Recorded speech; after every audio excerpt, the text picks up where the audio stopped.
Chapter 458. Centipede Frenzy. Ken clenched his teeth and fists as he faced this painful decision. With no other choice left, Ken had to cut down those that were meant to fight alongside him. Hinata, Ikiro, Takeshi, and others who were not infected shot the infected ones, but the bullet holes closed, and those who were cut into different pieces merged back together. Seeing this, Ikiro looked around. "Fire, we need to burn them." A portal flashed and a tiger emerged. It opened its mouth, unleashing flames on the infected agents. The moment the flames touched them, a piercing screech left their mouths. It sounded like even the centipedes screamed with them, and the pitch of their screech was so high that they had to cover their ears. Fortunately, their resistance to fire was non-existent. They all collapsed, leaving the rest of the team in shock. "How did we not notice those things?" Takeshi gulped, his hands on his bald head. "The question is, how did it spread so fast, and we didn't even know?" Hinata looked around as other agents went about killing centipedes that were about to escape. They don't need a host. No one knew how pale Ken's face was behind his mask. "What?" Ikiro faced him. Everyone did. At this point, they needed to know what they were facing. 30 agents were dead, and the rest of them were barely able to keep themselves under control. Some wanted to strip naked to ensure there was no centipede in their body. "I stayed up all night expecting an attack, but there was none. All the time we've been camping, these centipedes have been sneaking into our tents.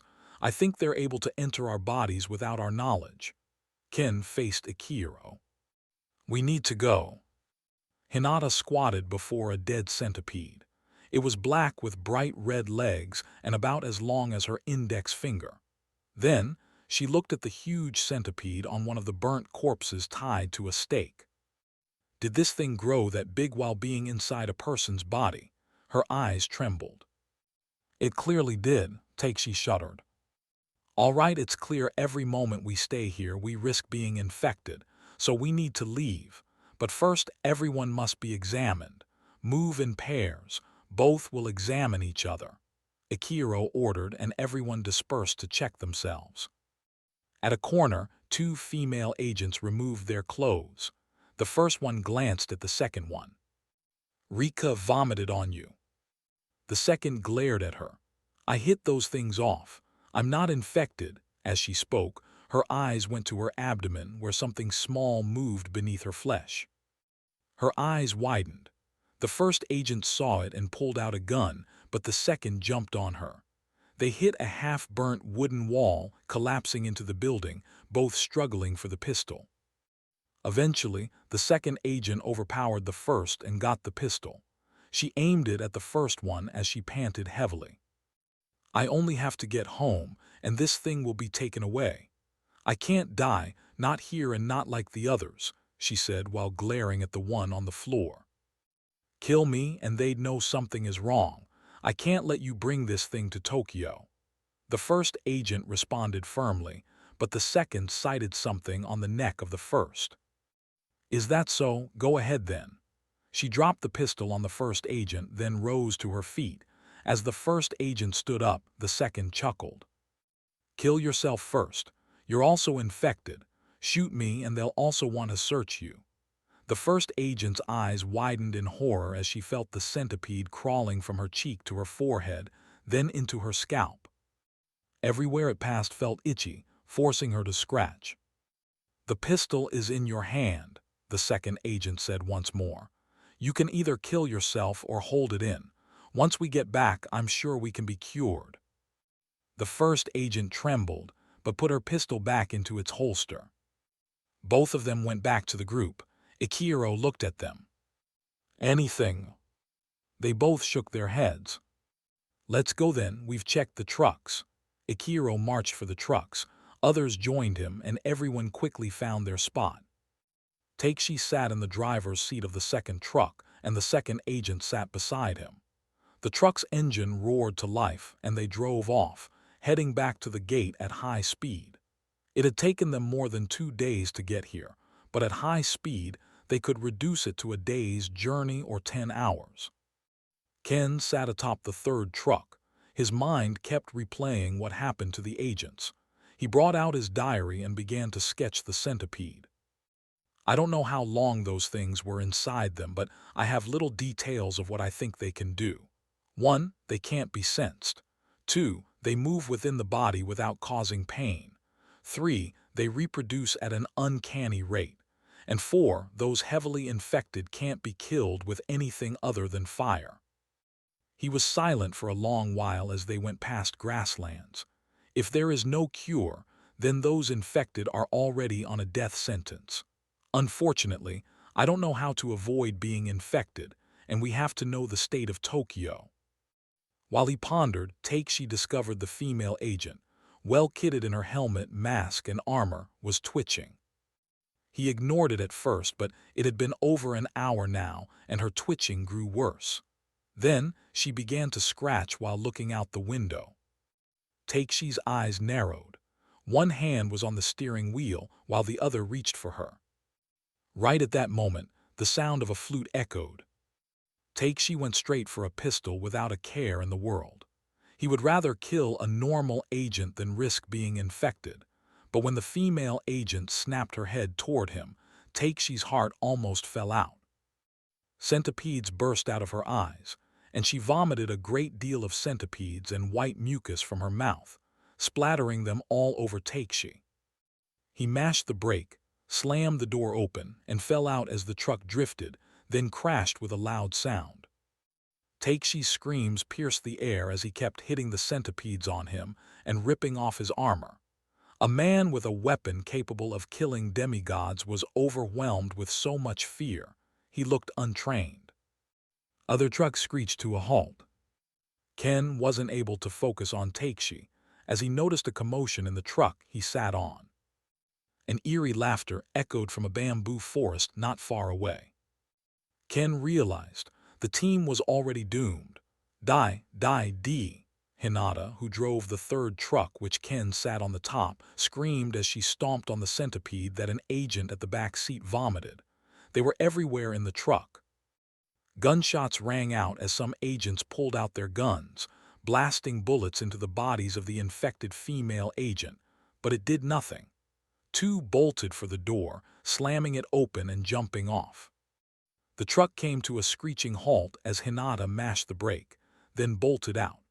Ken jumped down as he saw brave agents with trembling arms and shivering breaths staring at the truck with undeniable fright. Takeshi was on his knees, almost naked. He glared in every direction, even making sure nothing was hidden in the grass around him. All the centipedes that were on him had been crushed either by his hands, boots, or knees. While he took deep breaths, Akiro descended and commanded those in his truck to stay within the truck. Akiro took a few steps forward, then paused and unleashed his fierce tiger. It came out of a round diagram, growling deeply with eyes that glowed like flames. At his command, it unleashed fire, burning all the grass around them and the centipedes that came out of the truck Hinata drove. After burning everything down, including the two agents responsible, Akiro turned to the others. He clenched his teeth. "If you're infected, step forward now." He looked into their eyes. "We will examine ourselves publicly. Everyone right here, I don't care if you're a woman, remove your clothes now." He bellowed. Everyone began to remove their clothes, including him. As they removed one piece of clothing after another, battle-hardened soldiers trembled. Some were bolder and didn't even flinch as they removed their clothes. Ken calmly took off his armor with speed despite how cumbersome it would seem to remove such medieval gear. His hands trembled as he reached for his katana. Within himself, he was ready to pierce his katana through his chest with honor, but if not, then he would have to cut down those who were infected. These were men and women whom he ate with, laughed with, sometimes disagreed, but still he knew them. At that moment, there was a sharp, shaky breath from a bold-faced agent who didn't expect to see two centipedes already in his body. A third was halfway in, and he didn't even feel it slipping into his body.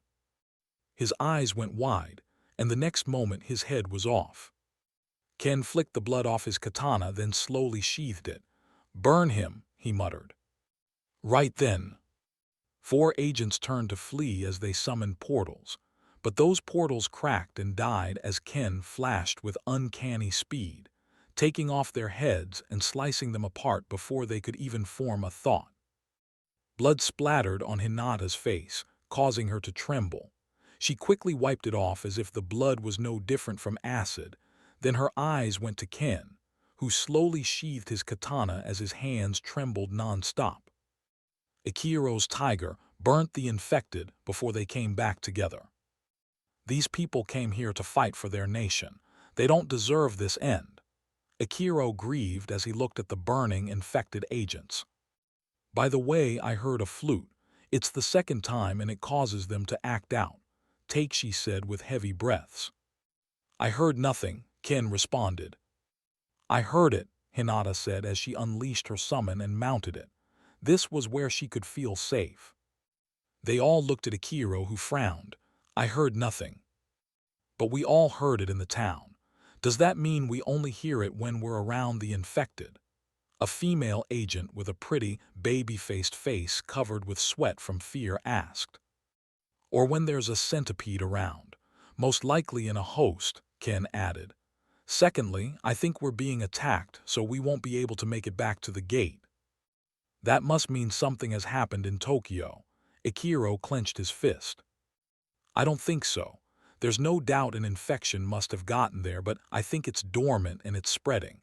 If we don't get there on time, when that flute sounds, it might not just be Tokyo but Japan as a whole." Ken's grim revelation made everyone solemn. "Let's kill that boss then," Takeshi declared. "Can we?" Hinata asked. "There's no other choice. Japan has a better chance if we kill that boss. At least the team still has 22 agents. We're not infected, we're—" A soft sound drifted past them. The sound of the bamboo flute. The blades of grass around the burnt area where they stood tilted to the sudden breeze. It seemed more like a mocking laughter. All the agents looked at themselves. "Do not touch your guns," Ichiro bellowed, then approached the pretty, baby-faced agent who was frantically pointing at everyone with fright in her eyes. He placed his hand on the muzzle with care, then slowly made her lower it as he drew close. "This won't help us." Ichiro turned his head to the others. "It won't. There's a mastermind behind this." All of a sudden, a huge centipede burst out of the baby-faced agent's mouth and clamped down on Ichiro's head from behind, digging its sharp legs into his skull and piercing his eyeballs. It unleashed a loud screech as everyone watched their commander fall to his knees. Even Ken did not expect there was someone who had been infected for a long time in their midst. It was foolish to think those centipedes would only crawl close to the surface. They could just as well hide, and no one would find them. All the clues they gathered were a joke. 2 more centipedes came out from her back, a sight so grotesque, some agents couldn't resist throwing up. Unfortunately, some of them vomited tiny centipedes, causing them to realize they might as well have been infected, and the centipedes had left eggs in them. The horror on their faces reflected in Ken's eyes. "Alas, we were doomed." Ken almost laughed as he unsheathed his katana. Takeshi and Hinata fled. Takeshi summoned his blood horse, a restricted creature that drank blood to maintain its strength. He was restricted by the authorities on using this summon, but he didn't care about what they said and did not say at this point. On the other hand, Ken went for the infected. The carapace of the centipede was hard, but not hard enough to stop Ken's blade. It sliced all of them apart. His yells pierced the air as he kept cutting his teammates into chunks of minced meat. His eyes lit up at the end. "Way of flames." Ken sheathed his katana, and as he unsheathed it, it sparked several times. Then flames burst out, coating the blade. He used it to burn all of them, including Ichiro and his summon, which died the same moment its summoner fell. The day was long gone due to his hours of mindless hacking and slashing. And so, under the dark sky, and in the midst of swaying grass, Ken fell on his knees and aimed his katana at his chest while flames billowed off the blade. "Do not, Ken." Two military men walked through a corridor, their hard boots striking the floor with a sharp rhythm. "He's in there." A 28-year-old lieutenant asked his commander, who wore a solemn look. "He is." The 28-year-old soldier clenched his teeth. "Are you afraid?" the commander asked and halted before the door. "No." The commander chuckled. "Better be. You don't know. Fear might save your life in this one. Behind this door is the man that slaughtered an elite team of agents sent into a red gate because he believed they were all infected." He held the handle. "Ken Asahi, the executioner." The door swung open, and they both walked into a room. A glass wall divided the room. On the other side of the room was a young man whose hair fell loosely on his shoulders, chained to the wall. Steel bars went around his body, exposing only his head. Even his neck was locked, and there were special suppression cuffs on his wrists, meant to keep his summon locked away because, as much as they were cautious around Ken, his summon, Asahi, was to be feared. The commander folded his arms while the young lieutenant squinted as Ken lifted up his head. The lieutenant's eyes widened. "He's a kid." "I see you don't know him that well. Agent Ken Asahi just turned 17. Lost his older brother to a dungeon, awakened 3 months ago. He's amongst those we call the new breed of summoners, and even in that group, he can be classified as an apex." The commander turned to the lieutenant. "Do you know this boy has had the privilege to sit with Mrs. Fukushima, not just at her office but at her home? Privileged kid. According to our researchers, they said he was our Godfrey Daniels. In plain terms, he is going to be the one to kill Godfrey Daniels when he's grown too much. That was the plan." He sucked his lips and exhaled. "But he ended up killing 60 highly trained agents," the young lieutenant muttered. "Not just that." The commander placed his hand on the glass wall. "There are over 2,000 extractors and professionals who were sent there. 2,000 of them have fallen sick, and this kid right here demanded to kill each and every last one of them." The young lieutenant shivered. "Check it out." The commander pointed at a diary. The young lieutenant picked it up, opened the book, and began to flip through the pages. He saw the sketches of the centipedes. The final one he saw was a centipede, a huge one protruding out of the mouth of a sketched human being. 2 more came out of her back. "Everyone in that containment center is infected with this thing." The lieutenant tilted his head toward Ken. "Is one of the symptoms of their sickness an intense itch?" Ken responded with a question that made the lieutenant turn to his commander. "Yes, they're all itching, Ken." The commander sat down. "So what are we supposed to do? Kill 2,000 civilians without exhausting every means to preserve their lives?" Ken looked straight into the commander's eyes. "You can't save them.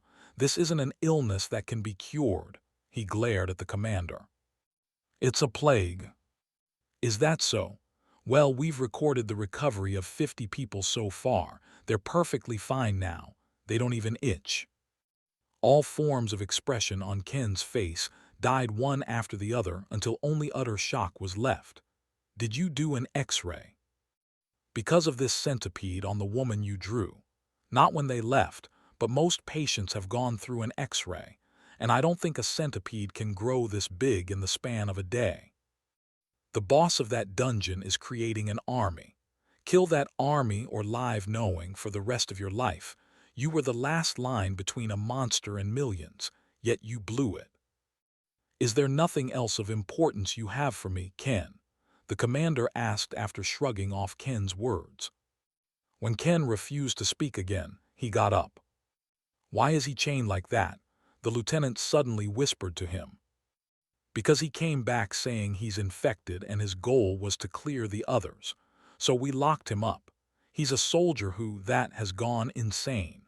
Most probably, what we're facing messes with his mind, and now he's making up things."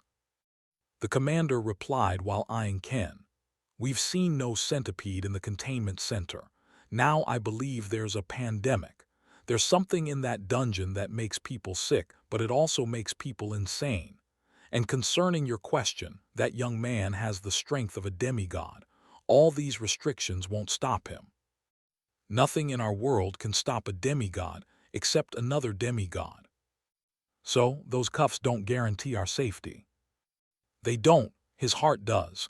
We know Ken isn't a cruel kid, and that's why we haven't eliminated him yet. But if it gets past this stage, we might have to do it. The commander whispered, then turned to Ken. I just wanted to tell you, Godfrey Daniels, the acclaimed king of summoners, will be in Japan soon. The commander went straight for the door while Ken slowly lifted up his head one last time. Ma'am, Mrs. Fukushima's personal assistant walked into the office and saw her boss facing the floor-to-ceiling glass wall, staring at the neon screens on other buildings. She tilted her head. What is it? The Minister of Defense has gone ahead to invite the House of Order. Master Godfrey Daniels will soon be in Tokyo. Mrs. Fukushima turned. What? And the plague has spread to the medical workers attending to the sick. It spread to some security men and even their families. Mrs. Fukushima stormed over to the table, opened her phone, and began to check her messages. Her eyes grew wider and wider until she slammed her palm on the table with a loud scream. Then she faced her personal assistant with bloodshot eyes. She knew her pride had put her in this mess. Once word got out, all the blame would come crashing on her.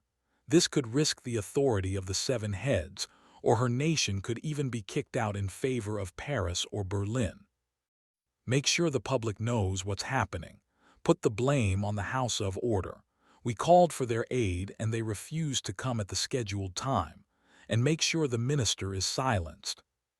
He will cost me my career if I do not stop this rubbish. What are you still doing here? She tilted her head. Go now. Her voice was low but terrifying enough to make the assistant flee. Everyone is here. Godfrey's voice rang as Percival, Lucy, Neela, and Isaac walked into Victoria's abandoned gym and saw him standing in the heart of it, both hands tucked into his pockets, with Tempest and Ballista at his sides. It seemed as if he was having a conversation with his knights before they stepped in. Is this about Japan? Percival tilted his head as he came closer. Not entirely. We have a meeting hall for the members of the House of Order, but that hall is in the Pendragon Mansion. I want to introduce you to a different hall. Isaac looked around. It's clearly not this hall. Neela rolled her eyes. I know, he retorted. Then why were you looking around? Did you think that would be funny? Who said I was trying to be funny? Isaac stretched out his hand, then followed Neela's eyes to Lucy, who had just wiped off her amused expression when she noticed the heat. Isaac groaned. At least she has a good sense of humor.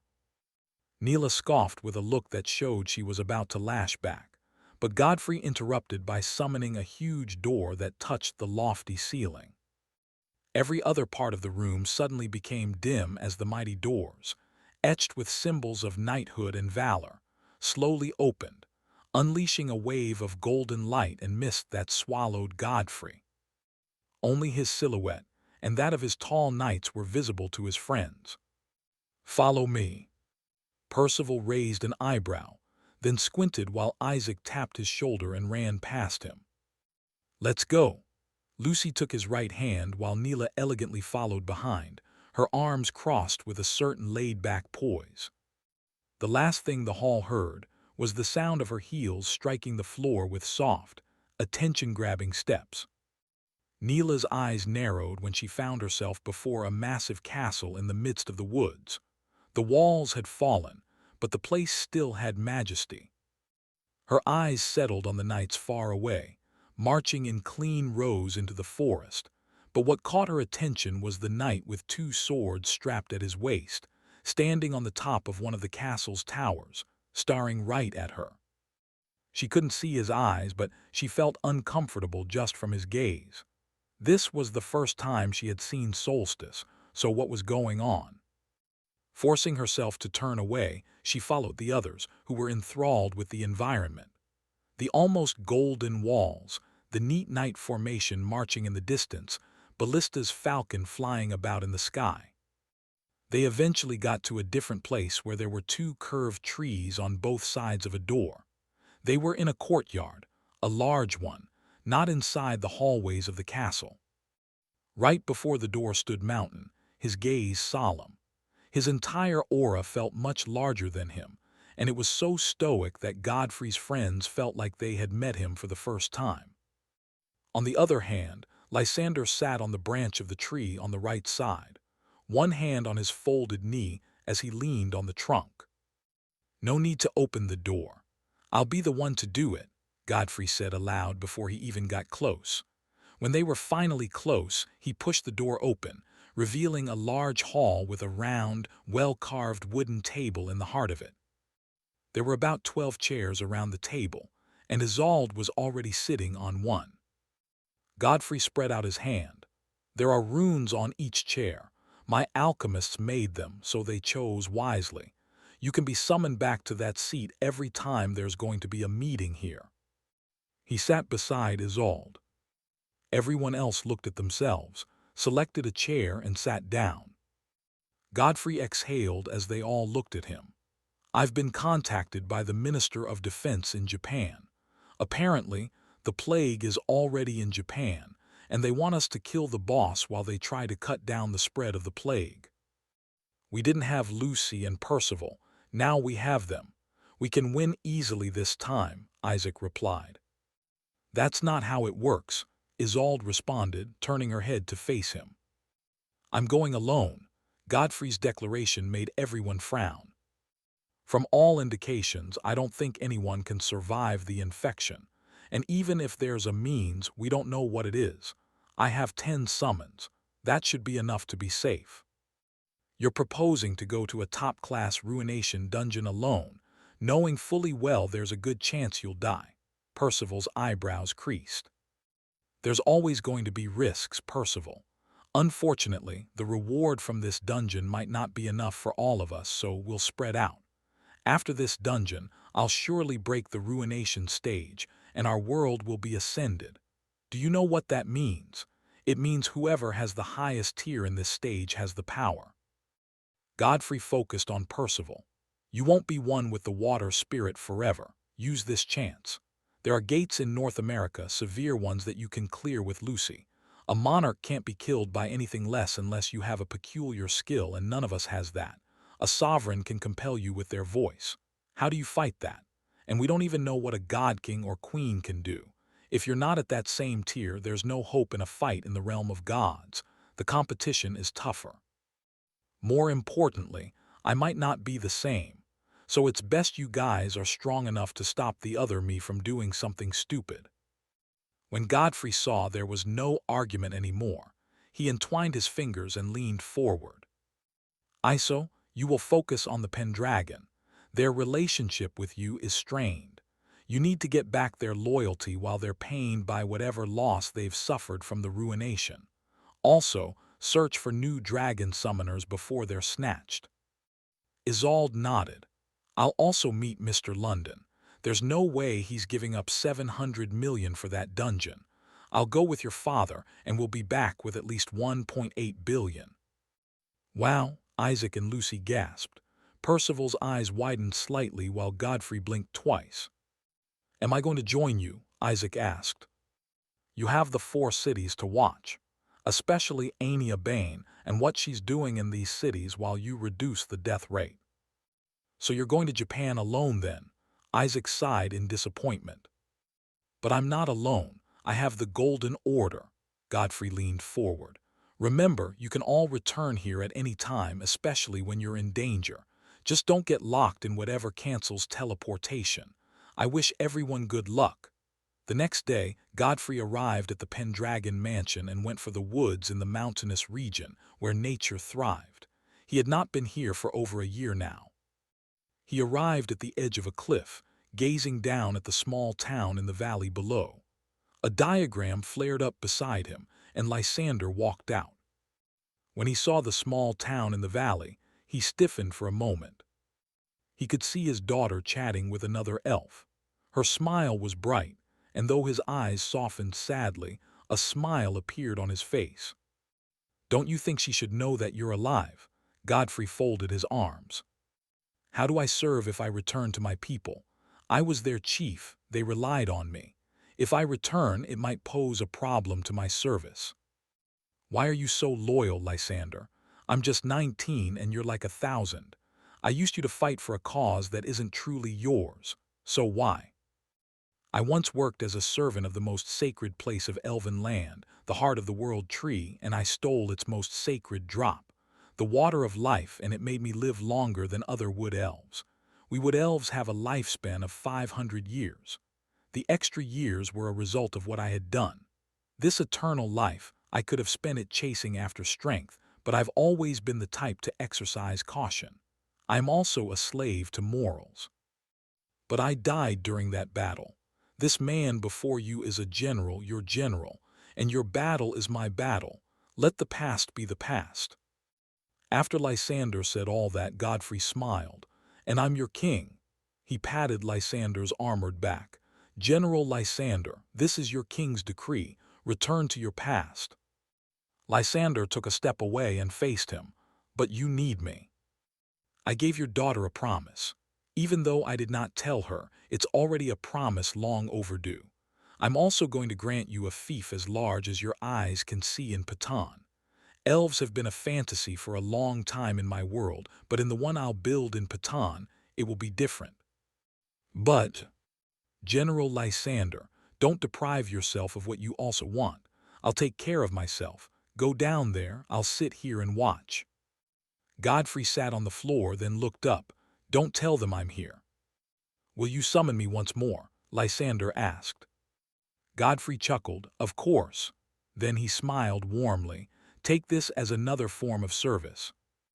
Both of them looked at each other. Then Lysander straightened his posture, dropped his axe, and went on one knee. "Thank you.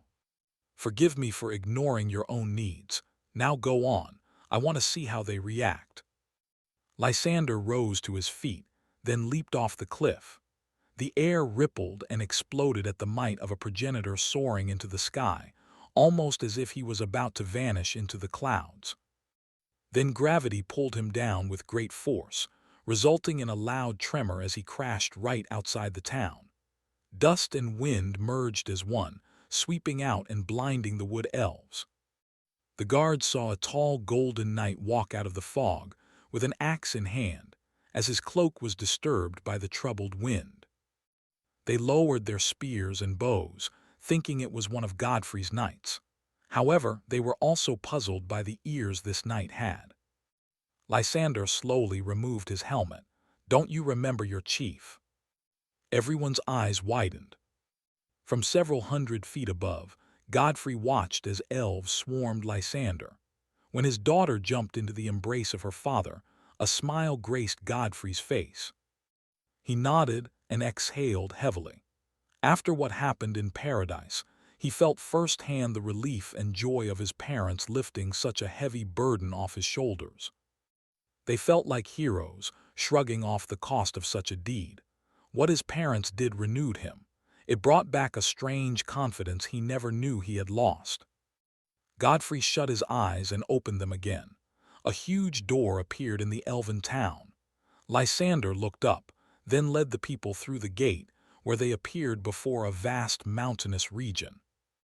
"As far as your eyes can see will be your fief." Those words echoed in Lysander's mind as he stared at the vast expanse flooded with trees. It would be his duty to clear all the beasts that were in this vast expanse, creating a peaceful space for the elves to build and grow while he honed his skills and grew stronger. Indeed, it was just another service, but one that favored his kind immeasurably. Lysander hugged his daughter as he gazed at this vast land. "He brought you back, how?" she finally asked, but Lysander just patted her head. Meanwhile, Godfrey rose to his feet, took a few steps, then teleported back to the Pendragon mansion. He sat in a room, crossed his legs, then opened a bag he took from paradise and poured out a good chunk of mana jades. At least 3 months' worth was in here. He couldn't take more, or it would disrupt the process of distribution, meaning there would be an imbalance. This was a society that depended on mana jades. Once there was an imbalance, it could be chaotic because here, summons most times worked and did a lot of other things. And most summoners had nearly forgotten how to meditate normally. As he sat in this room, Godfrey began to absorb all the mana, and it quickly flowed into his body. Dax alone could exhaust this amount of mana in a split second, so his mage was no different from a mana black hole. Mana was never going to be enough, and he could see this was what kept most greater powers in check. Their skills grew more powerful, but mana remained the same. In other words, Godfrey was most likely a massive construction machine that consumed way more than an average diesel generator. Once he was done absorbing all the mana jades, Godfrey went into his soul space, straight to the next door after Dax's chamber. He stood before a massive door. The petrified surface had fallen away on almost every part. He could almost feel Abaddon breathing on the other side. Godfrey touched the metal door. To Japan. Several hours later, Godfrey landed at Tokyo's airport, and as he came out with a traveling bag, his eyes narrowed at the sight of hundreds of people with boards protesting against him. They were kept behind a barricade by the police and their summons, but on a lot of their boards were horrible things. "Get back to where you came from. We don't need you," a woman screamed with all her power as Godfrey silently walked past them, forcing him to pause. He tilted his head toward her. The moment the woman saw those black sclera and golden pupils directed at her, she shivered, turning her head to the left and right to make sure people were still with her. Some people threw stones from behind, but those stones paused midair as Godfrey made his way to the barricade. "I think you should leave quickly," a policeman said. Godfrey nodded at him, then looked at the woman. "I'm also human." With that, he turned and walked away as the woman first frowned. Her eyes locked on him as her expression shifted into realization. On the other hand, Godfrey shook his head softly. The public were just pieces that tilted every which way the one at the head wanted them. What made it worse was that they had no knowledge of it. All their clamoring, all the ugly symbols of him and his knights, all their yelling meant nothing to him right now. These same people would be singing the praises of his name in a different situation. Unfortunately, they all thought they had individual thoughts. How come everyone had all this pride, supposed self-awareness, yet they could follow after lies and bash the truth without care for the other man? Godfrey knew if he were to think too deeply about his race, he would flinch in disgust. The weak were seen as disgusting and made an outcast, yet the weak had the largest numbers, so where was the love? The strong were not seen as people anymore but as objects of power. The strong were public property. People were entitled to his help because it made him good, in their opinion, but no one was there when he built himself, when he walked into dungeons. All he could do now was focus on the objective and put his hope in the fact that there were good people out there, and most of them needed help. Without Arthur keeping the major dungeons in check, he might not have been able to grow in a somewhat safe environment. It was his turn now, but somehow, it seemed the public didn't even take the time to consider, what if he got infected? He wasn't magically immune. Godfrey shook his head and went into a car that came to pick him up. It drove him straight to the Ministry of Defense in the Ikigaya district of Shinjuku. It was built to look similar to what the old one looked like, but Godfrey had no idea what the old structure looked like, so he couldn't honestly appreciate the heritage they tried to preserve. It was just another building where he was going to talk about going into a dungeon, a place where life and death were always in the balance. Dungeons were like surgeries. You never knew which one could result in death. And so, after 40 minutes in a car, he went into the building and was led upstairs to an office. The moment he walked into the office, Godfrey felt a pair of sharp eyes lock onto him. The air shifted. It felt quite heavy. And so his eyes landed on the man clad in armor. He was dressed like a samurai, with a mask that only exposed his eyes. Behind the desk sat Mrs. Fukushima and not Minister Haruto, the man Godfrey was expecting. He lifted an eyebrow, then sat down. "Where is the minister?" "Not impressed." "You're sitting before one of the seven heads." Mrs. Fukushima leaned back with a smirk. Godfrey tilted his head but didn't respond. Mrs. Fukushima clenched her teeth behind her proud smirk. She leaned forward, crossing her arms. "The people of Japan are unhappy." "Should I leave then?" Godfrey's response made her smirk, but her eyes hardened as she clenched harder, then exhaled. "You'll be going into that dungeon with Ken. He's one of our best." She gestured toward Ken, who stood beside her. Godfrey glanced at the man dressed as a samurai. "If you won't go with him, then we refuse to allow you to clear the gate, get the boss's core, and still be paid." Godfrey looked at her.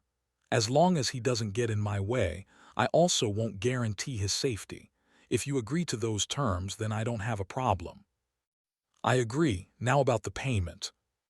"I won't be discussing that. You'll speak with Celine Pendragon." Godfrey interrupted her calmly. "I see," she nodded. "I'll head to my reservation. We'll raid the gate tomorrow," Godfrey said to Ken, then left. Mrs. Fukushima turned to the young man. "What do you think about him?" "There are many powerful people on Earth, but he's one of a kind. He's the only wanted man who walks free, makes contracts with the same government that wants him locked up, and even speaks with those at the very top of this government in the heart of the most agent-filled place in the nation. 2 nations now, and no one is able to lay a hand on him." Ken muttered. "That's a stunning kind of power." Mrs. Fukushima forced a smile. "He made himself indispensable. But once both of you kill the boss of that dungeon, ensure the Council of the Heads' interests come next. That is your main mission." Ken faced her. "What if I fail?" "Then don't make it through that gate alive. It's your choice. There are still talents out there. I'm sure you can be replaced." She glanced at him. "A talent like you can't be replaced that easily, if that's even possible, but I can't let you know that. And even if you did, I'll kick that thought right out. Godfrey is a growing threat. A powerful man with no love for his government is a cancer that we're accommodating. You will cut that cancer off, Ken. I don't care if you want to or not." "I'm sorry. There was a mistake. I uploaded the wrong chapter first because I was following a song and forgot myself. This is the correct one, and that chapter is much longer, so I have to write all this. I would not have written a long chapter, and all this problem would have been evaded. This is frustrating. I've been feeling down for a few days now, and it's been affecting my schedule a lot, but I'm determined to finish it. And I think that commitment has allowed me to hold on enough that I'm bouncing back. Just stick with me." That aside, we're going to be hosting an event in the server. A fan-fic short story. Mrs. Fukushima strolled into her mansion, tossed her phone and bag on the couch, and collapsed on it. Her housekeeper walked in, took the bag and shoes, then left with them. Mrs. Fukushima's phone rang and she picked it up. "Mr. London," she said. "Is Godfrey in that dungeon?" he asked. "He's not. I still believe we can deal with it. We've dealt with several others before he came." "Not this one. You're stubborn, Mrs. Fukushima. Too stubborn and proud about your country's capabilities that you can't see a free meal even when it's served on your table." Mr. London's voice made her frown. "We tend to trivialize what we didn't witness. It's the same for almost every human on Earth. I just saw what they faced in that dungeon in Scotland." Mr. London squinted. He sat cross-legged in the same room he met Godfrey, staring at the scenes that came to life on his table. It had golden, intricate threads that formed everything. This was Ronald's doing. After showing him what the House of Order went through in the dungeon, Isolde told him that they would not be taking 700 million straight up. Then she took the price straight to 3 billion. They eventually settled for 2.4 billion. Mr. London had not felt a presence like Isolde in a while. She was a political menace, and Ronald. The world was truly vast. What happened in Scotland? Mrs. Fukushima sat up, her eyes sharp. Let me say, if I sent in an army and 10 demigods, there's an 85% chance none of them would make it back alive. What? Mr. London's statement made her gasp. I know we've seen gates that brought out powerful monsters, but whatever that boy Godfrey saw is different. Those dungeons don't just have powerful monsters. It's best you leave it to him. Best case scenario, he dies with whatever is in there. Mr. London paused for a moment. I have to give it to him. If he didn't intervene, Scotland might be a mess. Mrs. Fukushima gritted her teeth. She ended the call and slowly dropped the phone before grabbing the hair close to her scalp tightly. She clenched her teeth as her eyes widened to the limit. Her face looked horrible just because she couldn't allow herself to scream. It was all spiraling out of control. Even if she had managed to pin the blame on Godfrey, it was her fault. Mrs. Fukushima scratched her head with such ferocity, one would think there were 100 head lice in there. Damn you! Meanwhile, in London, Isolde walked back into the crimson drawing room with Ronald. She sat down and crossed one leg over the other. Her golden ornaments, which complemented her dress and perfected her skin, gleamed under the light. She moved a good part of her hair behind her ear, then her lips lifted into a charming smile. How did it go, Mr. London? Mr. London chuckled. I spoke to her. Thank you. I don't want my husband to work with scraps. He's alone there, so the Japanese government should do well to aid him, especially after the joke of a headline they pulled off a few hours ago. She responded with a calm yet sharp tone. Mr. London looked at Ronald, who had a little smile. It shouldn't be a problem. We'll be on our way then. Thanks for your time. Isolde's heels echoed as she left the room with Ronald. Dragons always so prideful. A loud bestial cry made him spring to his feet. He went straight to the window, and his eyes reflected the beasts circling the sky. Over 20 dragons were dancing in the skis around the castle. Her biggest dragons weren't there, and none of them unleashed dragon fire, but this silent show of power. Everyone in the palace was at the windows staring at the sky. Those outside were quite frightened. None of them had ever seen anything like this. It hadn't even been seen in the history books. Mr. London slowly exhaled, then began to laugh. Then his laughter died and his face became solemn. On the other hand, Tokyo stretched endlessly beneath a forest of glass towers and glowing neon signs, where giant digital billboards bathed the streets in shifting colors. Crowds flowed through intersections with uncanny precision, thousands of people moving without colliding. Sleek trains moved overhead while vending machines glowed on nearly every corner. Between the towering skyscrapers hid narrow alleys packed with tiny ramen shops, paper lanterns, and the scent of grilled meat. It was a city where centuries-old shrines stood quietly in the shadows of steel and glass, and every street seemed alive with light, sound, and relentless motion. A city with millions, and at this moment, under the dark night sky, a silhouette appeared behind the red gate in the heart of Shibuya Scramble Crossing, a place where millions moved through every single day. The agents outside were surprised when they saw Takeshi with an extremely pale, sweaty face. There were supposed to be agents inside the gate, so why did none of them follow Takeshi, who looked like he needed help to walk? People who had to go around the place and avoid the barricade around the crossing began taking pictures. It was obvious this man was a survivor of this infamous crossing. "Mr. Takeshi, is that you?" An agent asked, but his summon, a giant dog, began to growl aggressively while baring its fangs at Takeshi. Seeing this, the agent lifted his gun. The other four followed suit. "Don't shoot, it's me," Takeshi whispered. But then a soft flute rang and the agent's eyes went down, and they saw centipedes falling off his trousers and scuttling toward them and the barricade. In an instant, over a dozen centipedes were out, and more kept falling. Gunshots rang. The bullets tore holes through Takeshi's body, and then there was a loud screech. Takeshi, whose upper body had tilted back like he was about to fall, suddenly stood up once more and screamed. Centipedes poured out of his mouth. Shibuya Scramble Crossing became chaotic in an instant.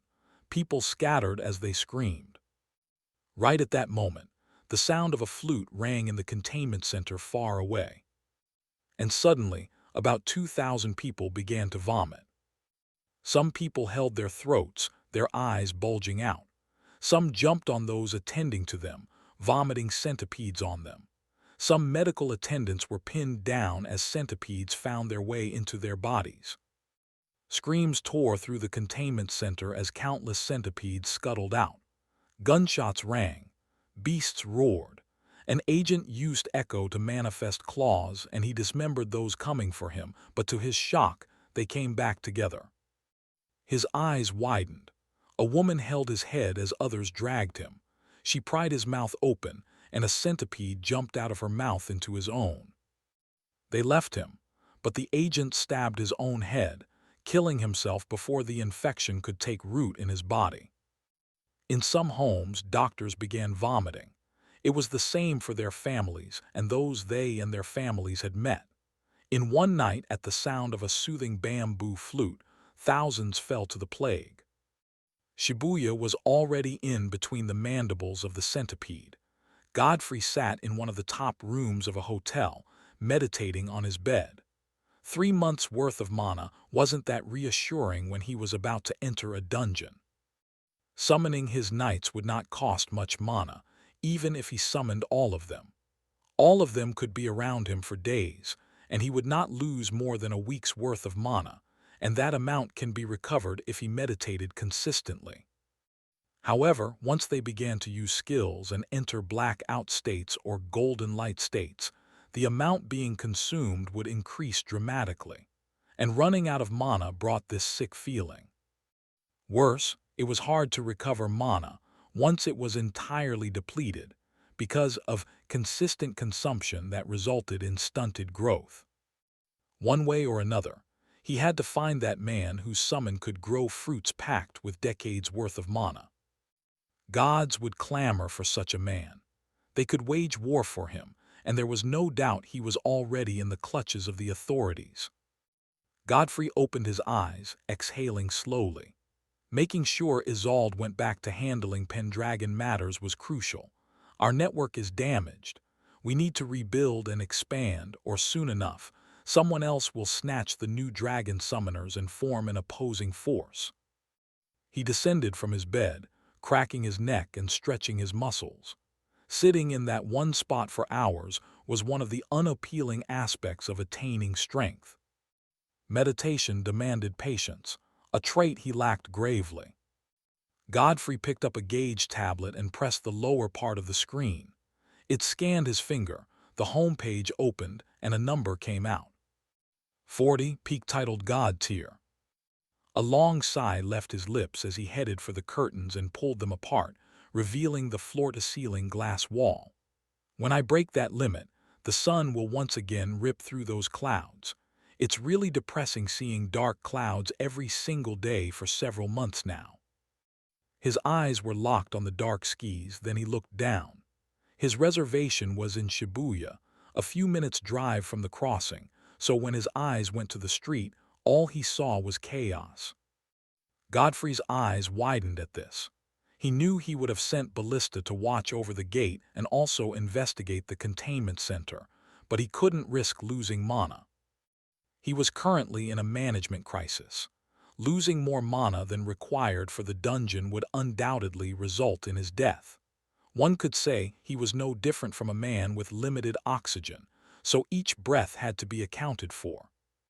Godfrey contemplated teleporting to the ground floor and made a mental calculation that came to the conclusion that it wouldn't cost that much. With a flash of purple light, Godfrey vanished and reappeared on the streets in a plain white tank top, baggy gray pants, and bare feet. The moment his feet touched the asphalt road, he was about to use Echo to cover his feet with ironclad boots, but a desperate scream reached his ears, forcing Godfrey to turn. "Please, please help my daughter," she spoke Japanese, but he had taken the suite that allowed him to understand them like a native. With wide strides, Godfrey shoved past the people moving along the road with quick steps, some even running away. His pace quickened as he saw the mother was stained with fresh blood, and her daughter had it worse. There was blood from all the orifices on her face. When Godfrey got to the road, he made all the speeding cars float. The drivers couldn't believe their eyes, and even the people in the streets all turned to witness this. The headlights of the vehicles illuminated the asphalt road as the levitating vehicles were slanted, almost like they were about to crash headfirst into the road. But the cars weren't even the target. Godfrey stood before a truck. One hand held the truck, its intense light almost blinding his features while he stared at the mother and the child. This woman almost threw herself into the road, and no one wanted to help. People instead fled because of her. All the cars crashed onto the ground when Godfrey realized he was supposed to be conserving mana.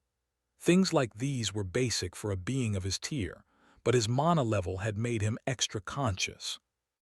"That woman is infected," someone from the crowd bellowed. Godfrey looked into the woman's eyes and saw hope. She looked at him with hope, like a flame was kindled within her and strength returned to her body. She just... Godfrey's eyes narrowed at the sound of a flute, and the woman suddenly began to vomit blood. Then 2 centipedes, 3 fingers thick, tore out of her daughter's mouth with such speed almost no one could react. The centipede almost bit Godfrey, but his immortal armor manifested over his body, and it coiled around his forearm. "He's infected," someone screamed, and the crowd scattered. Fire burst out of Godfrey's forearm, incinerating the centipedes. Before his eyes, he saw tears spill from the mother's eyes as her hope crumbled. Her silent tears became loud weeping. He just want to save people that were sick." She burst into tears. Godfrey knew the woman was talking about her husband. He stood there silent. "If you can't help me, please help my Mina. Please, please. Is there any way they can be saved?" "There is none I know of. I've seen things similar to this, but none this bad. I also think you should retreat from them. The big ones might not be able to infect you, but there might be one small enough to slip through gaps in my body." The immortal armor responded solemnly. The tone of the ancient armor only reassured Godfrey's earlier assumption. The infected weren't in the category of the living anymore. "So, I am the executioner." Godfrey turned, and a ring of fire rose up around the mother and child. It turned them into ash before they could register the pain. Ken sent a message to him, informing him of all his findings, so he knew only fire could end it all. "I'm going into that dungeon tonight," he muttered to himself. After packing some clothes into a backpack able to swallow more than its little size, Godfrey returned to the streets. Shibuya was already in chaos, and news reporters had already begun to report that Shibuya was on lockdown. The boundaries of Shibuya were now barricaded and manned by military forces, just to ensure the infected did not leave. The further he moved, the city seemed to lose its civilization until he stood in the street with fire at different places, some from bodies, some from buildings. Godfrey couldn't believe a civilized city could descend into this in a span of hours. Few cars were on the road. Many hid in their homes and made sure the doors were locked. Little groups went out to raid stores just to ensure they had food. No one trusted the other because anyone could be a centipede carrier. In just hours, the law collapsed. Fear had taken over, and it was every man for himself and his family. As he walked through the silent street, Godfrey had a feeling this was what the apocalypse a century ago looked like. Someone was tossed from a story building, and he crashed onto the ground, snapping his leg and arm, but his bones cracked and came back to their original state. Godfrey's eyes went to the room from which this man was thrown. There was a possibility someone else was infected. Once again, he saw what monsters from dungeon gates could do. In a span of hours, it had broken humans, planted distrust, and shattered society. Such power was far beyond what humans had. Even guesses at this point about the number of infected and dead might be a cover-up for the total number of people infected. This plague was nightmarish. So nightmarish, Godfrey had to watch his feet to ensure there was no centipede around his path. Those things were so stealthy, almost no one and nothing could spot them, especially not Earth's technology. Only the eyes could see them, the skin couldn't feel them. The ears couldn't hear them. Not even the sixth sense could predict danger when it came to these centipedes. After a few steps, Godfrey paused, then looked at the infected man vomiting profusely. He could hear the pain in the man's voice as he desperately wanted to stop. Fear had consumed him whole, yet his nightmare refused to cease. It was such an inhumane plague. It didn't kill, it controlled. He was staring at a more twisted version of a zombie plague. At least zombies are dead, these ones were still alive. The man lifted up his head. The lower part of his eyes was red and swollen. His eyes were pale and murky. The sound of a soothing flute was faint when Godfrey was far away, but now that he was close to the man, he could hear it more clearly. Whoever played the flute was playing an old, delicate melody. It was a huge contrast to what was happening to the man before him. The man began to struggle. He twisted his head to the right, then to the left. Eventually, he lunged at Godfrey, a centipede crawling halfway out of his mouth. It was smaller than the one the little girl had in her. A portal opened behind the man, and Toria emerged. She pierced her rapier through his skull and the centipede in his mouth, then blue flames swallowed the infected. Godfrey walked away. A short while later, he got close to the dungeon gate but found a blockade there. There were 3 armored trucks before the gate, and over 24 soldiers with their summons.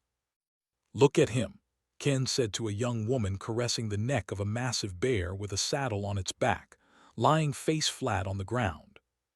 She had a pretty oval face. Long braided hair rested on her left bosom. She wore a leather coat that went down to her shins, and a black belt with golden embroidery went around her waist. She also had arm guards with golden embroidery. Her feet were covered with knee-high black leather high heels shod with gleaming golden metal. I thought he would be dead already. She turned to face the man walking down the lonely street with a backpack. One hand went to her waist as she lifted an eyebrow. "He's the king of summoners." It's unbelievable. He gives off that casual air, like someone who has seen a lot and has been broken several times.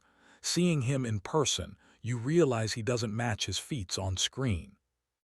"You just said what's on my mind." The young woman glanced at Ken with slight surprise in her black eyes before she averted her gaze back toward Godfrey, but all of a sudden, he wasn't far away again but right before the trucks. It made her breath catch.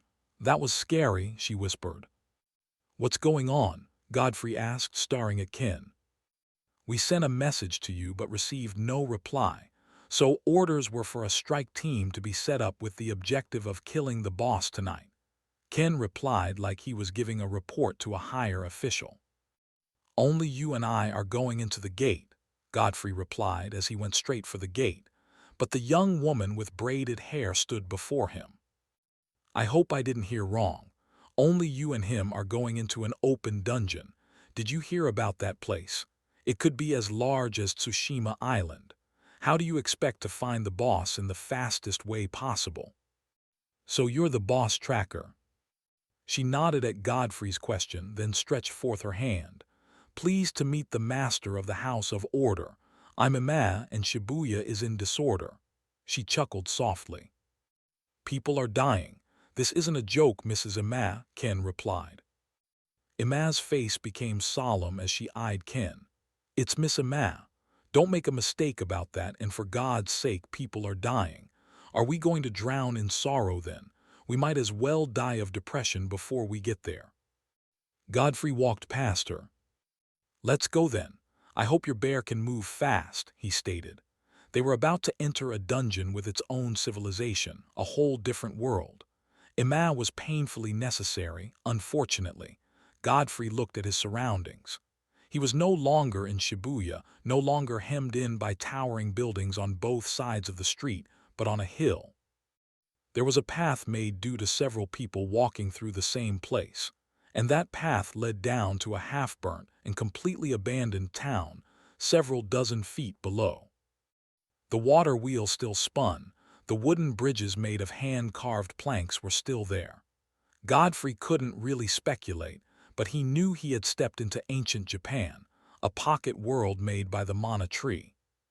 He heard a soft growl and the sound of neighing, forcing him to turn back. His eyes settled on Ken and Emma. Ken sat atop his summons horse, a three-headed thin black horse with a silvery white mane and tail. It looked like the messenger of death given form. Beside him was Emma, who was also scanning the horse with intrigue.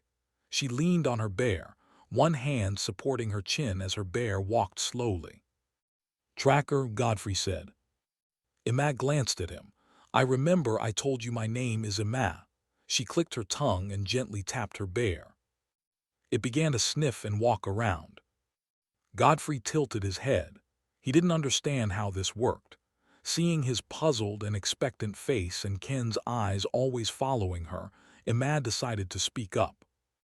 Yoru's innate skill allows him to see what he smells, and he can track anything for over 100 miles. However, that wouldn't have made me the best tracker in Japan, so we pushed ourselves and learnt an adaptive skill that allows him to smell mana, and mana has signatures. Yoru, the black bear, began to walk down the hill. Emma smirked. "I've trained him to always focus on the strongest and most powerful one. He also knows how to handle complex mana signatures and can link them to the main one. One sniff, and my boy here can track anything to the ends of the depths of hell." Yoru suddenly growled. "You found it, good boy." She caressed the bear's head and pecked it before facing the others. "All right, boys, we're good to go. I'll lead you straight to this boss." "How fast can your bear run?" Godfrey inquired. "Yoru is a good runner and he has quite the stamina. There's a reason we force our summons to adapt," Emma responded, then crossed her arms.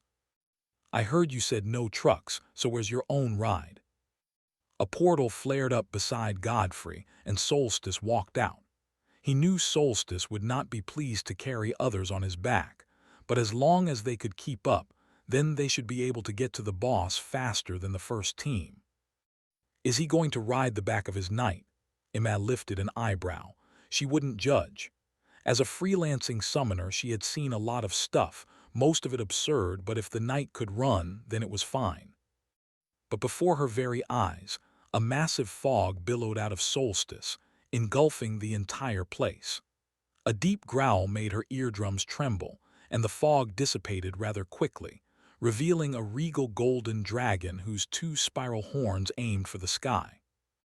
Billows of golden waves started from behind his horns, all the way down his long, scaly neck to his shoulders.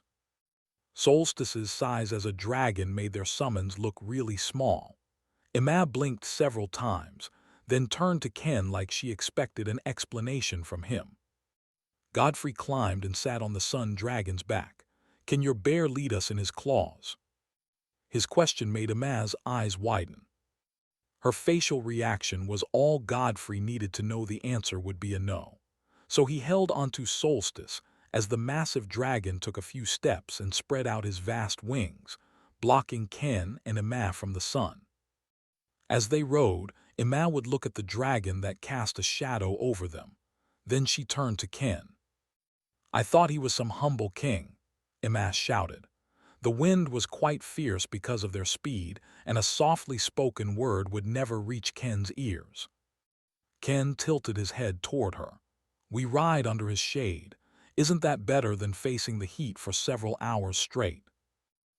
Emma clicked her tongue as she closed her eyes and scratched her head with one hand.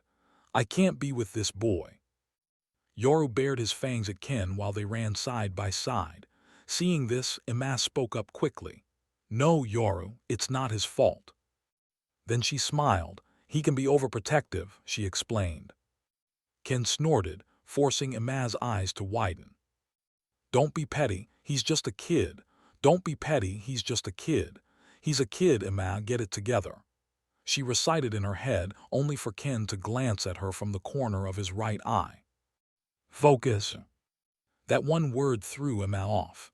I've had it with a little brat acting like what he's not. She steered her bear right toward Ken to collide with him, but his steed leaped over her. Emma stared in disbelief as Ken flew above her and pulled the reins, forcing his horse to stop. You don't want the wrath of a samurai because of his horse. Emma exhaled in rage. Ken spoke like he was all high and mighty. His words were few, solemn, and incredibly annoying for someone like her. She partied with freelancers. She had worked with guilds and the authorities several times. She had grown to be wild, but this boy wasn't just flowing at all. He made her look childish and unserious, and he was just 17. Emma nodded and continued the journey. This time around, both of them were silent until they got to a region where it had been snowing. They had been in constant movement for over 8 hours. They had gone through different landscapes, villages, and camps, and all they had seen were corpses. On Solstice's back, Godfrey looked to his left. A massive mountain region covered with trees was burnt down. Burnt tree trunks stood for kilometers. It made a vast amount of land stand out in this part of the world, painted white with snow.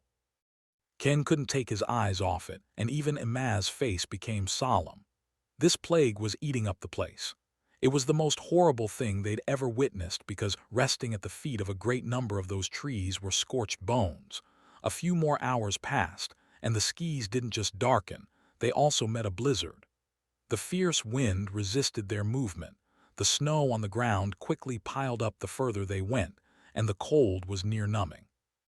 Godfrey could still fly on Solstice, but it became harder for Emma and Ken to see him, much less keep up. Without Emma, he also couldn't get to the boss, so he had to fly low. They were able to push on until they got to the edge of a towering mountain. At the bottom, all three of them stayed close to the wall.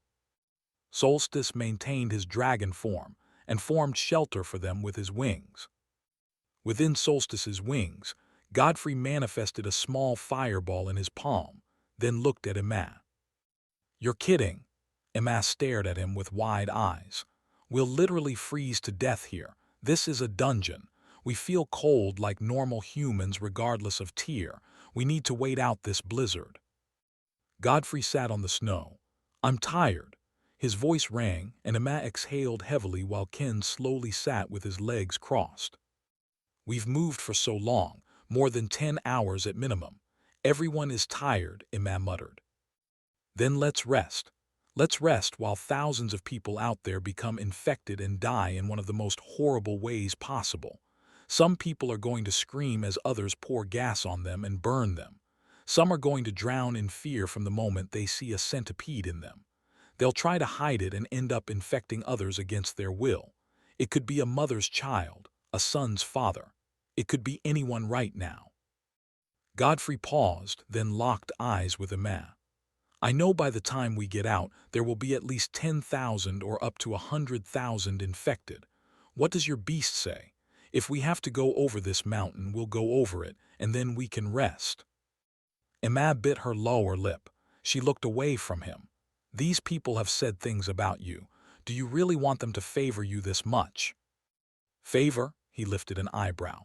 I've been booed by the world. I've been bullied and mocked. Everything I do is turned into something bad. I've also been cheered for, been appreciated. Both reactions can change like flipping a coin. In the end, I realized humans in the end are to be pitied. They don't deserve my hate nor my love. I'm no better either, just someone who has seen both sides of the public and doesn't care anymore. He rose to his feet. I just want to do me, king of summoners. Golem summoner. Golden devil. State and angel, they're just flimsy words that have no true depth. Who knows, someone will be talking about shattering my statue in a decade. Emma grew silent. For a moment, she refused to believe it was a 19-year-old speaking to her. What sort of mentality was this? I'll scout ahead. Solstice really won't stay if I leave, so I'll send someone else while we wait. Godfrey glanced at both of them. Wait, why do you still care then? Shouldn't you be indifferent? Emma asked suddenly. I am to whatever external reward and expectations. They won't change who I am at the core. I won't let the world do that to me. Godfrey sat down, leaning on Solstice. Ken lowered his head while a lost expression appeared on Emma's face. She kept glancing at Godfrey, who closed his eyes. Meanwhile, in the blizzard right outside Solstice's wing dome, a bright golden diagram flared up, and Ballista stepped out. His ironclad boots sank into the snow. A bird with powerful hind legs, a full chest, and large wings came out alongside him. It wore a chest plate over its full chest, a custom-made helmet for a bird of this great size, and its boots were golden greaves that went down to its talons. Metal talons were placed above its original talons, giving the falcon a menacing set of talons. The bird was bigger than Ballista himself. Scout the mountaintop and beyond. Don't engage with what you can avoid. Godfrey's voice rang in Ballista's head. With a solemn nod, the knight mounted his pet, holding two extended wooden sticks, which were an alternative to reins. This fashion was for flight. He held the sticks built into the saddle, and his falcon took off. Upon activating its time runes, it slowed down the fierce snow and quickened itself. In a few flaps, the huge bird vanished into the blizzard, and after a few more, it ascended 1,000 feet, then spread out its wings above the mountain top. Godfrey and the others were lost in the blizzard. Suddenly, Ballista's head snapped to his left. An owl came for him. It was so silent that he could only spot it because of his true sight, despite this beast having an aura much weaker than his. It was already upon Ballista, claws aimed for his head, but his falcon suddenly slowed the owl to a standstill. It almost became a picture as it paused right there, wings spread out, wide round eyes locked on Ballista, with talons aimed at his helmet. What are you doing? Godfrey's voice made Ballista order his falcon to continue its flight. It shot forward, vanishing into the blizzard while unfreezing time for the owl. The owl looked around for its prey, only for an arrow to rip through the snow being blown fiercely by the wind. The arrow pierced deep into the owl's head, and it fell. Ballista, who was already far away, lowered his bow. He wasn't even looking back when he shot that arrow. He just wanted the owl to know it made the king's tone change, albeit slightly. So he and his falcon circled the sky but saw nothing for miles until he had to fly lower. This time around, Ballista saw small orange lights in the distance. He followed them, descending and descending, then suddenly came out of the blizzard. The knight looked at the fierce blizzard and the sprawling town a good distance away, with fire in pots and lanterns hung to the thatched roofs of several buildings. Under this night sky, there was a town with living people. That looked like a place his king could rest. Ballista circled it a few times, then flew back toward the mountain range. There wasn't any fence around this town. This was a town without walls in a place where death and ash were everywhere you could look. It was strange. Why was this town still standing? Had the plague not reached here? Was this place just exempt because of its location, or were there secrets hidden beneath its surface? Godfrey pondered, his foot sinking into the snow as he approached the city with Ken and Emma. They had all retrieved their summons and walked toward the city like normal people. This was the first time they were meeting mankind in a dungeon. No one knew how they would react, but the few people who walked alongside horses carrying two-wheeled carts, and some walking in pairs on the same path leading to the road, didn't act strangely. They only looked at them because of their strange dressing. My lord!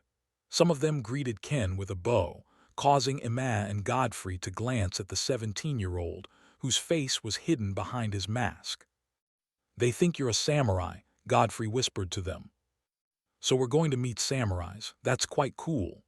Emma's eyes brightened, but Ken shook his head. Not likely. All three of them walked into the town without a problem. It was quite late, but there were lanterns on ropes above the street and lots of noise and people moving around. From what the group could gather, these people were preparing for a festival.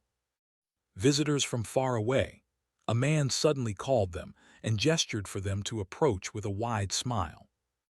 Godfrey's eyes narrowed slightly, but he still came close, his eyes covered properly by his hoodie. You three must be confused. Tonight, the two-faced lady will be visiting. She's the reason this city is safe from the plague. The thin man, wearing a straw hat and a beast jacket because of the falling snow, said calmly. Godfrey lifted an eyebrow. There are people watching us, Ken whispered. Godfrey and Emma tilted their heads a bit and saw some people in black watching them from alleys and rooftops. All of them had one hand resting on their katana. Godfrey lifted his head a bit, revealing his black-out eyes. The moment the thin man saw it, he forced a calm smile. I've seen someone dressed like you who came a day ago. I have no ill feeling toward you, but you can take shelter for the night in my inn. The festival for the two-faced lady is not really friendly to strangers. He went straight and slid the shoji door, which was a door made of wooden lattice and tough, translucent washi paper, revealing a spacious room within. I'm Kazuo. Emma walked straight in. Ken followed, and Godfrey, after taking a deep breath, walked into the building. The shoji door was closed. Kazuo pointed at a ladder that led to the first floor. The beds are up there. But Godfrey probed. It costs quite a little to stay the night, the man said with a bow. We don't have money, Emma responded. Anything can be of use. Kazuo bowed lower. Godfrey saw through the corridor a woman at the other end holding a wooden bowl. She didn't even glance at the corridor as she went past. He dipped his hand into his backpack and brought out a golden mask.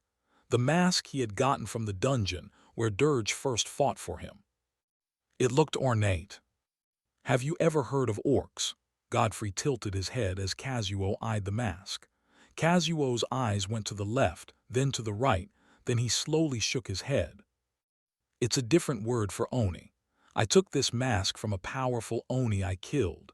It has the power to cause fear to whoever sees the wearer. Hearing that, Kazuo's eyes widened as he received it with shaking hands and wide, gleaming eyes. Jackpot. I'll also get you something to eat. We also have drinks and... It's all right, Godfrey waved his hand. No, I must make sure my guests are treated well, Kazuo said firmly as he clutched the mask tight. If you must.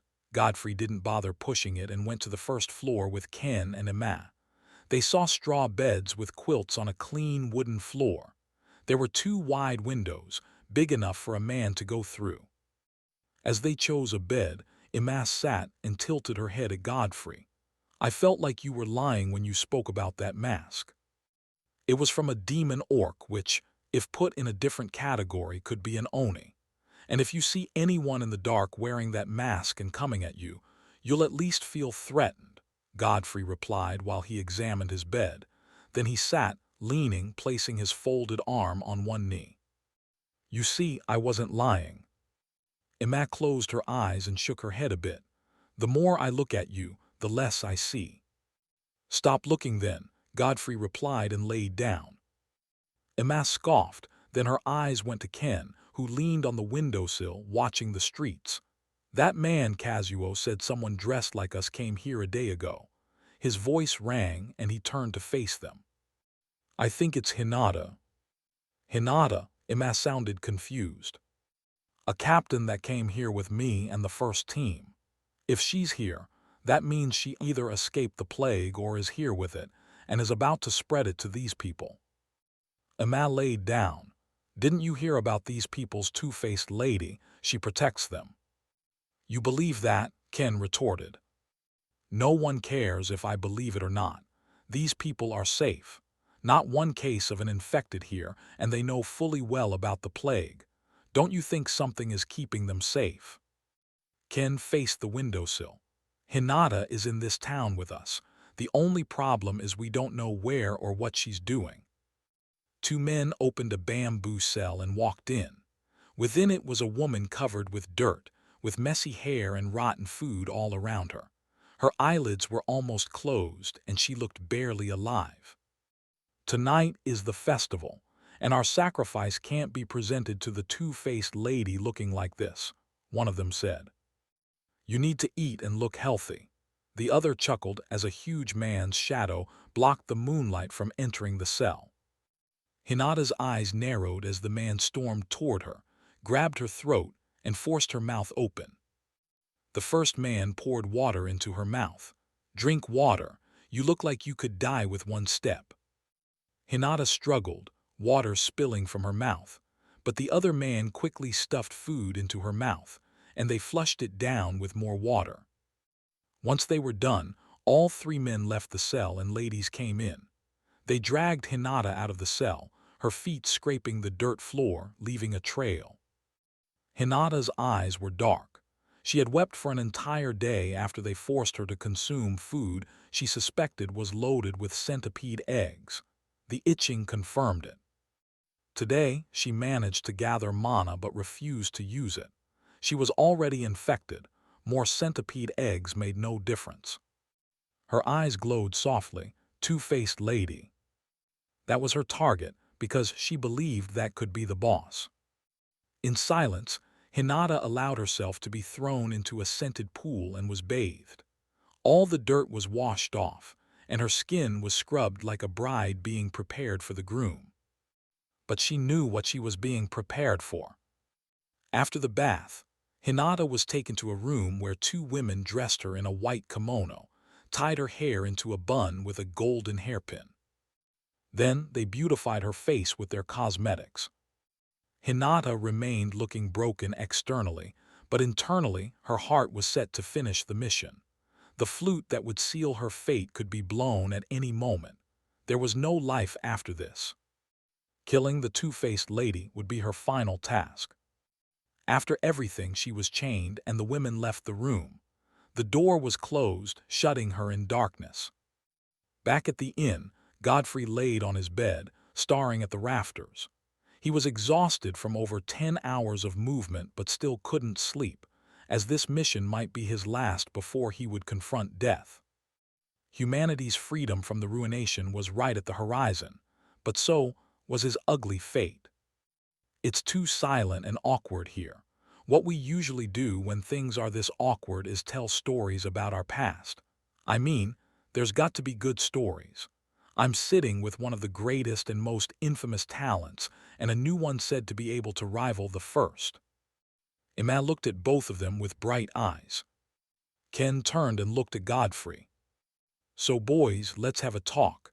Let's get to know each other. We might only have tonight. This is the time we form camaraderie. How about you talk about yourself first? Godfrey sat up. Meanwhile, downstairs, Kazuo stood behind the woman Godfrey had seen. He leaned close as she shivered, but acted like he wasn't there. Don't fail me, Yuna, he grinned, the tip of his tongue grazing her ear. Yuna's face contorted in fear and disgust, but she nodded several times. I won't, Master Kazuo. Her voice was no different from a soft whisper.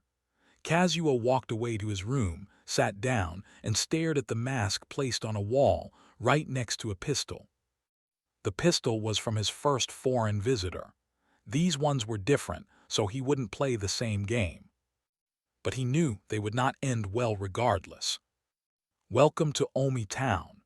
Kazuo grinned as he took the mask and slowly covered his face. His voice sounded ghostly as he danced around in his room. Jackpot once more. The business was in full bloom. Praise the two-faced lady. Where do I begin? Emma thought, poking her chin with one finger.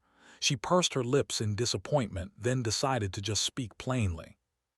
I grew up without parents, so I don't have any family drama. I also don't miss people I don't know either. After my awakening, I decided to quit school and become a freelancer. She tilted her head and messed with her hair. I mean, it's stupid for us to be in schools when there are pocket dimensions out there with different beasts, landscapes, and places without laws where anyone can be free. And besides, she glanced at both of them. I doubt going to school did any remarkable thing in your lives. So, with Yoru by my side, I rose to prominence in open-world dungeons like Blue Gate Dungeons because I'm the best tracker, not just in Japan but in Asia. She chuckled. The authorities called me once to track you down. She stared at Godfrey, but I wasn't interested in working with the government. She chuckled, then flipped her hair. I love drinking and partying. I also want a man, but I'll kill him before a month, so here I am. Working for the authorities you said you do not want to work for, Godfrey responded with a skeptical tone. Ken's eyes also had questions. It feels like you're coping. I'm working for the authorities because I don't want Japan to lose their spot in the Council of the Heads. I still want to preserve my bragging rights in bars. What's wrong about that? Ken shrugged. Then both of them looked at Godfrey, who sighed. What do you want to know? How did you bag Isolde Pendragon and Celine Pendragon? Emma was so quick to ask that Ken was stunned. That was what she wanted to ask. Even Godfrey didn't expect that question. I mean, I know you went to the same school with Isolde, but she was the daughter of the Pendragon family head. Do you know what that means?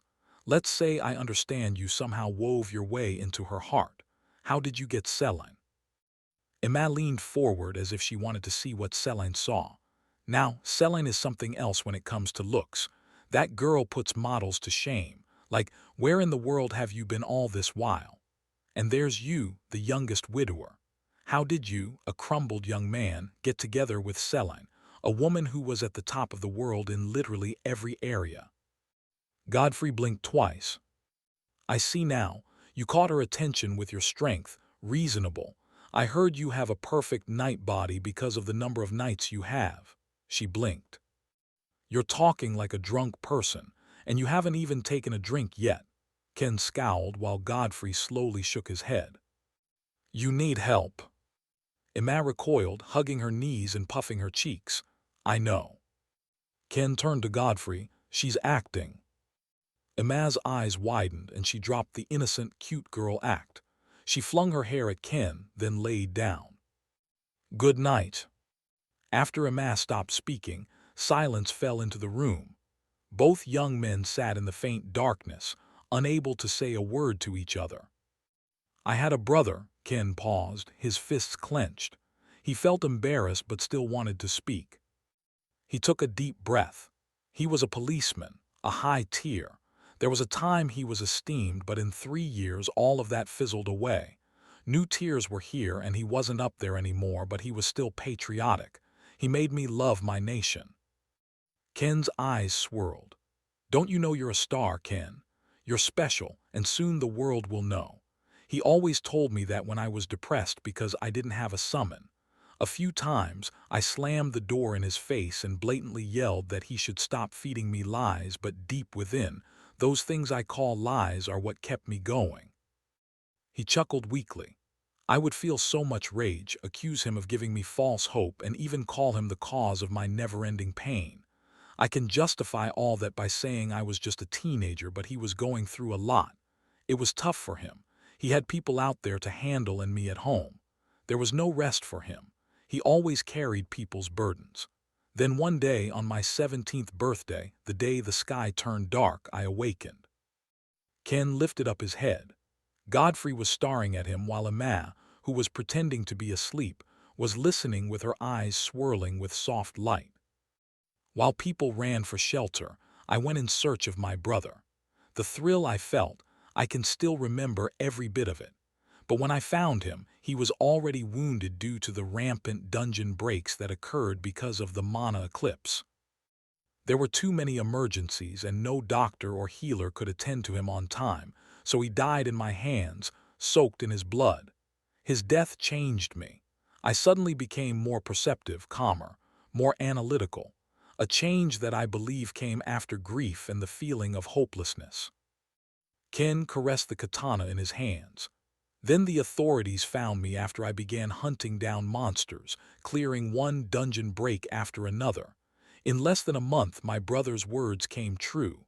I was a star, one of the best, if not the best-known talent in Japan. You already know that I have a high symbiotic percentage.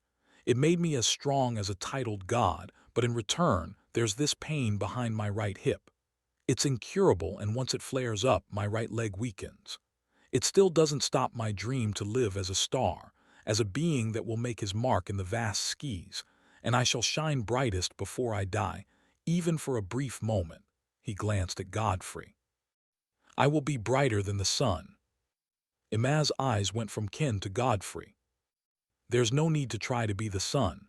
Set your sights on something personal, something better, Godfrey replied. What's better than having literally 10 powerful summons that just can't stop growing stronger? Ima raised an eyebrow. What if those 10 summons come as a result of a doomed fate? What if you realize you were born for a sole purpose that doesn't bother about your feelings? Neither will your death stop its design to use you.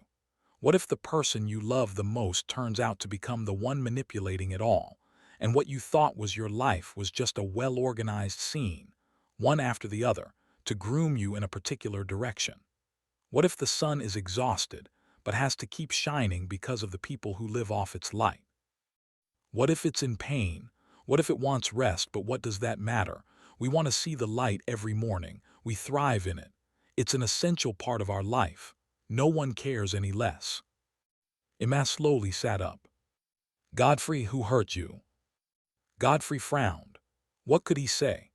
The mana tree had the power to manipulate other foundational concepts of life to forge strange beings, to create dungeons, most of which were not done by demigods or gods.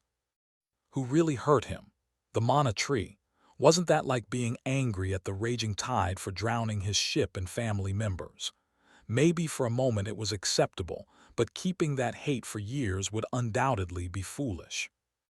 Maybe he was foolish. Maybe the mana tree shouldn't have revealed itself in the first place. Maybe it shouldn't have let him know that he was her child. But of course it had to tell him. What other way was there to let him know there was no other route? Life. It's hurt us all, but if it's been using a dagger, it definitely used a longsword and thrust it right through my heart while staring right into my eyes. Sometimes ignorance could be bliss. Ima looked at Ken. You can't be me, Ken. It's not advisable, Godfrey added. Right then they heard footsteps, and then the shoji door slid open, revealing a woman with a lamp. She came in with water and roasted pork. The steaming aroma of the succulent meat disturbed their stomachs. I'm Yuna. Master Kazuo asked me to deliver this, Yuna said as she went on her knees and placed the meal on 2 stools. I will wait outside. I'm famished. What I brought is nothing compared to this. My appetite has sprung up, Ima said as she reached out for the diced pork with chopsticks. She dipped it in the sauce and was about to chew when Ken held the chopsticks with his own chopsticks. What are you doing? I suggest we eat what we came with, Ken stated. She frowned. Then why agree for them to bring us food? Isn't this a waste? It's not, Godfrey replied softly as he placed a finger on his lips, then used the chopsticks to check the meal with keen eyes. I want to know if we can trust them or not. He used mana on his eyes, sharpening his vision as he checked the sauce. Then he saw tiny, sticky, glossy white balls. They were extremely small but noticeable under mana-enhanced sight. From what he could deduce, they were sprinkled and mixed right after the sauce was prepared. Centipede eggs. The moment Godfrey said that, Ima tossed the pork back onto the plate with the chopsticks. That, her face twisted as she flashed to the door, opened it, grabbed Yuna and dragged her into the room. Yuna knew she was standing one moment. In the next, she was on the floor in the room with three individuals staring at her. And their eyes were glowing. Godfrey's eyes looked like the eyes of a demon, and it made her already pale face grow paler. "Join us." "Do you know who you're dealing with?" Godfrey asked, his eyes gleaming as he lifted up the tray. Yuna's eyes widened. It couldn't be that these people in their home were ghosts. Her heart almost leaped out of her chest the moment the tray struck her face, covering her with the food. Yuna quickly got to her knees and kowtowed. She pressed her head against the floorboards, sobbing quietly. In the next moment, Emma's hands morphed into a bear's claws. She then lifted her hand with the aim of ripping open Yuna's back. She was almost infected. Her reaction was justified, but Godfrey activated Will Freeze, forcing Emma to pause. Then she shivered and slowly went down until her knees touched the floorboards. Even under the effect of the skill, she tried turning her head toward Godfrey but couldn't. That still didn't stop her eyes from locking on him with an intense glare. "We have a lot of questions that need answers. Don't you think we should first ask those questions from a native of this town?" Godfrey tilted his head toward Emma. Emma clenched her teeth, then turned her eyes away. Godfrey released her from his skill, then faced Yuna. "Ancestors from the underworld," she suddenly said while trembling. "I know the reason you are here. I'm willing to tell you where the imprisoned spirit is, and even if you're still willing to kill me, please kill Kazuo too." "Hinata is imprisoned."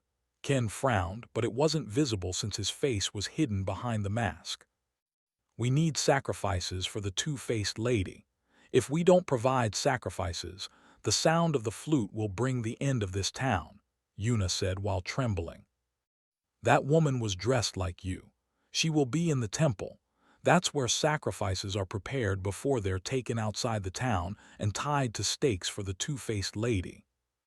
"Tied to stakes," Ken squinted, "they're burned." Yuna nodded heavily. "Once the sacrifice is burned by the two-faced lady, the centipede demon will be appeased and will spare our town. These sacrifices have preserved our town while others perish." "Why do you want the innkeeper dead then?" Emma leaned against the wall, her arms folded. "I once had a good husband, but he ended up as a sacrifice. My fate would end like his, so I took shelter, working for Kazuo, but—" She trembled. "How many times?" Ken grabbed his katana. "None yet, but he's getting bolder," Yuna whispered. Ken sprang to his feet, but Godfrey held his arm and made him sit back down. "Are you infected?" Godfrey's question was met with silence. Yuna looked at him, then at Ken, and finally at Emma before she slowly nodded. Emma's eyes widened, while Ken's other hand went around the hilt of his katana. "What about Kazuo?" Yuna also nodded. "What about every other person in this town?" Godfrey probed further. When Yuna responded with another nod, Emma's face changed completely. "They're right in a town of infected people. What was the assurance that they weren't already infected? Tell me more about this two-faced lady and why no one in this town has ended like the others." Godfrey leaned back. Yuna slowly sat up. She gulped and pinched her fingers hard to control her fear. "All I know about the two-faced lady is that she's a messenger of mercy sent by the centipede demon. There are tales that the centipede demon was once a man named Cage, the greatest Ronin to walk our land 100 years ago. The elders say he was the most fearsome fighter and a cruel man, but was eventually defeated by two ghost samurai, and his spirit was dragged to the underworld." Yuna eyed Emma, her eyes resting on those bare hands on such a beautiful woman. Strange things like these reinforced her judgment that these people were indeed from the spirit world. Unfortunately, Cage grew into an oni in the spirit world after he formed a bond with a centipede and made it his pet. His plague spread through the spirit realm, and once he was done causing chaos in the spirit world, Cage found a way to the mortal world, and he wanted to dominate. Those who give in to his mercy, like Omi Town, will always have centipede eggs in our diet to keep us under control. Yuna's eyes went back to Godfrey. The festival of the two-faced lady is a day we remember his mercy and offer a rebel as a sacrifice. Over time, it's not only rebels, it's become a political menace. So the eggs do not hatch then. When Godfrey asked this, Yuna lifted her sleeve, revealing a tiny centipede in her forearm. Sometimes one or two hatch, but they're dormant. And there are hundreds of eggs inside of you. This town itself is a plague waiting to explode. Emma clenched her teeth. We should burn it all. Yuna nodded heavily. Yes, yes, burn us all. She turned to Emma, almost making an attempt to crawl toward her. Please. Goosebumps popped up all over Emma's skin. She almost felt like centipedes were crawling on her body. We were going to be part of this sacrifice, right? Godfrey asked. Yuna spent a good while before she responded with a nod. It's not my wish, but I must do what I am told. Godfrey rose to his feet, walked past Yuna and looked through the window. His eyes went to the temple. It was built beside a watchtower. I would have said we should go to the temple, but Hinata is already infected. Let's allow her to draw out the two-faced lady. When Godfrey said that, Ken lowered his head. Rescuing Hinata made no sense when she was already infected. It might even put them at risk. What are we going to do about this woman and the Kazuo guy that's not just harassing a woman, but has plans to infect us with this plague? Emma faced Godfrey. I've dealt with the innkeeper. She's all that's left. Godfrey's reply made Ken's and Emma's eyes widen in shock. What? When? Thanks for watching. Please subscribe and like the video and comment down if anything wrong in the story, and if have any suggestion to a new novel or want next part of any series, comment down. Our target is to get 1K subscriber. There will be SUPRISC for all of you. Stay tuned.